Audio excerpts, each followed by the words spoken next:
martial art class. True fan. Well, yeah, because I wanted them to fucking last. And then when I moved, they disappeared. I don't know what the fuck happened. All my posters, like I had Maiden posters, Rush posters. I had a life-size, door-size Elvira poster. We just saw Maiden. Right on. Actually, I was up in New York a couple weeks ago, and they're going to be up there pretty soon. We got a hard rock, heavy metal concert shop called Rock Fantasy out of Middletown, New York. Cool. I bet you he'll be able to get you all that. Oh, right on. That's where I go for all the metal T-shirts. He's got all the old school Maiden. I brought him back a Trooper shirt. Oh, cool. Brought myself back a Megadeth P-Cell shirt. I bet you Steve can get you all the Iron Maiden posters and all that. Yeah. You can have all your old stuff back laminated? No. Not those Randy Rhoads posters, man. I had like all the Centerfold, like Hit Parader magazine. There's a couple Radio Guitar players, all that. Dude, I had like that fucking killed me, man. To lose all that shit, like really. You were probably like the rest of us, had a wall with just cutouts from all the Guitars and Circus. Oh yeah, I did. I had shit like that, man. Like anything that like looked cool, That was our generation, shit, like Monster magazines and fucking cool like rock magazines and all that shit, whatever. I had that shit on my fucking walls. And my dad, when I was a kid, he put like this expensive paneling, so I would tape shit up, and when it would fall down or I'd take it off to replace it, it'd rip the laminate of the paneling off, so there'd be like this weird shit. My dad would be like, "That was fucking expensive paneling, you dick! What the fuck's wrong with you? Get this shit off the walls, you fucking idiot!" All right. Turn that fucking guitar down. I'm trying to watch fucking Star Trek. That's how it was, No, my old man's cool with that. Could you turn it down a little bit? My poor mother had to deal with three of us playing drums. Oh, right on. Yeah, me, my brother, and my dad. Cool. That's funny. So I don't know how she did it. Whatever, man. Actually, his dad played on Louis Prima album, Just a Gigolo, is his dad. Oh, wow. Yeah. Kick ass. Contract gig. He didn't get any paid credit for the for gig, it. and after that, nothing. No credit, no nothing. Yeah, that's like the weird thing, man. If you get paid for shit, that's why you're getting paid. Yeah. That way, there's no like royalty to go to. It's like you already got you're paid, you're done. See you later.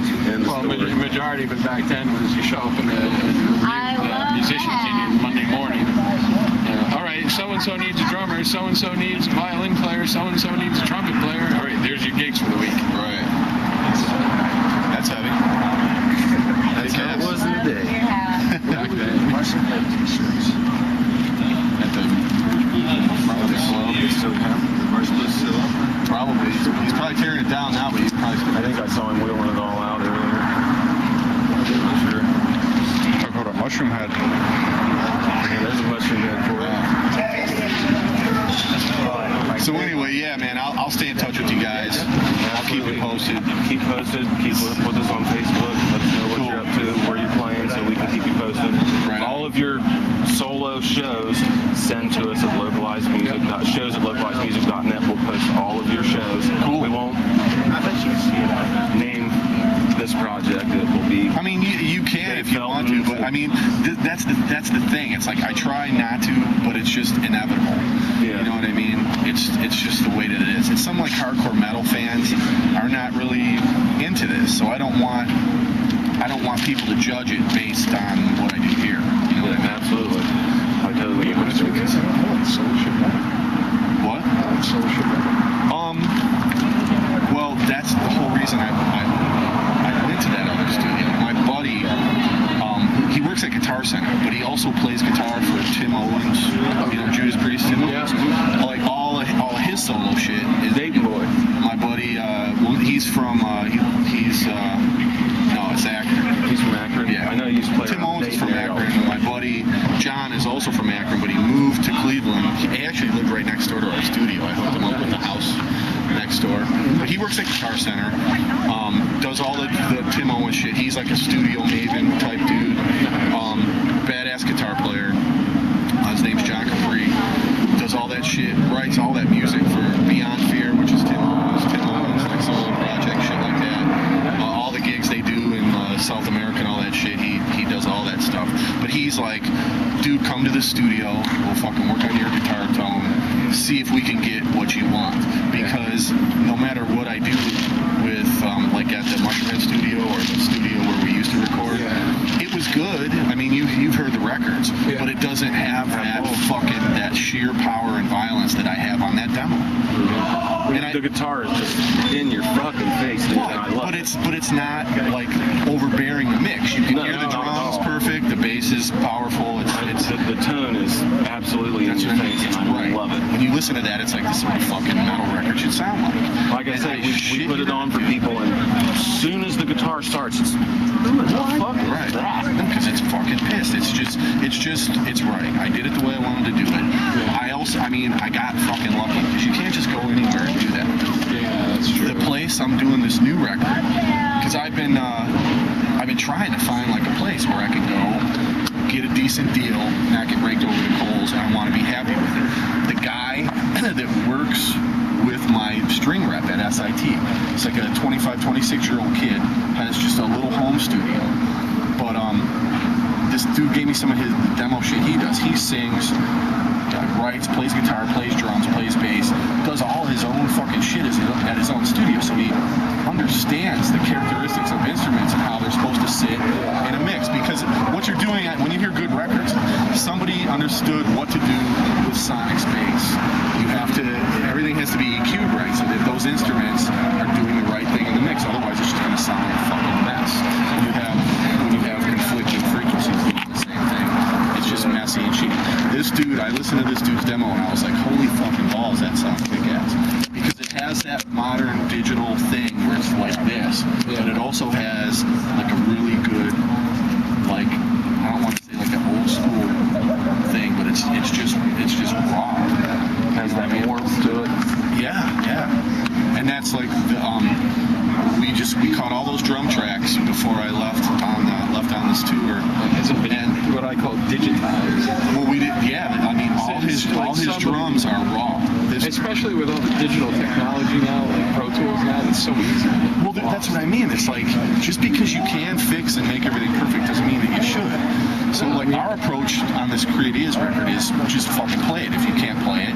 You know, there's going to be some punches, there's going to be some little edits here and there, but we want to keep that as minimal as possible. So it's like, this dude's drum takes are almost one take. We did maybe 4 or 5, like, editing things just to fix, because his performances were so good, and there was like one tiny little flaw, we just fix it. You know, like a light snare hit, we'd fix it, a light kick drum thing, or he missed a cymbal or something, we just fix it. And to me, that's not like cheating and editing the entire fucking song. It's like, if you're gonna do that, just fucking program it at that point. So all my guitar tracks are gonna be played, all the bass tracks are gonna be played, you know, vocals, you know, as much as he can get done without frying out his voice, what we'll do. But it's going to be a raw fucking, it's going to be like, try to make it as live as possible. What gear are you using to get that super heavy duty tone from hell? Well, dude, it's a Randall amp. You know, I had a deal with them years ago. On that demo, all it is it's just 2 EQ pedals, no distortion. I was going to say, it was something where just everything was just right that day. Well, but that's what I mean, like the solos, doing it that way with the EQ things, the solos on one really brittle and like crisp, but the rhythm sound is badass. So I did the rhythms like that. That's why I went in. Pick it up easy. That's why I went in and recut the solos with my Marshall, because I wanted that warmth on the solos. So I just went in and we just took the ones out, put the new ones in, and just mixed them in. So when you listen to it again, now you'll hear that. You'll be like, that solo does sound like it's a little bit different. But it fits in. It's just like, that studio was fucking kick-ass. And they got rid of all that gear, got Pro Tools in there, and it didn't even sound close to the same. So I was like, why would I go back? I have the Pro Tools sound at the Filthy Hands. That's gotta be disappointing. You know, you get that everything that you wanted, and then it's gone. Yeah. So friends of mine. Oh yeah, dude. I was like, I was kind of devastated, man. I imagine. It was weird. It was a really weird. You're probably going, yeehaw! I finally got what I wanted, and then. Oh yeah. No, I was excited. Dude, where'd you go? Because I'm like a Crowbar fan, and I have a still like a shit ton of riffs like that, like real slow, doomy things. That's why track 3, it's like I wanted to hear what real drums sound like. So I went in and did that. Like everything on that demo was in order of how it was recorded too. Oh, really? So it was, yeah, that's why like I had that. I asked that dude, you know, when I left, I'm like, can I have a disc of just everything I've done? And there was one other too, but it didn't go anywhere, and it was just kind of stupid. I didn't, you know. It wasn't even Didn't fit. It wasn't worth putting on anything. It was just like a fucked up session. But it happens. We all have them. You know, track 3, the drums are real slow, so it's like, you know, I play drums, but I never play drums, so I can handle that. You know what I mean? As long as I'm not doing any like real technical shit, I can at least bash out the beats and be steady and all that. So I figured that would be a good test of real drums, was to just play all those slow, doomy, heavy ass fucking riffs, and it came out like sounding like Crowbar, which is what I was going for. Exactly what you were trying. Crowbar is one of my favorite bands. It's like shit, man. My amp sounds like my amp. Everything sounds fucking cool. But that tune's not even mixed. That sounds exactly how it did when I left the studio. Walked in, plugged in, did it. Yeah. Here you go. We just did a quick mix that day. I tracked all the instruments. I was there for about 3 hours, and that was it.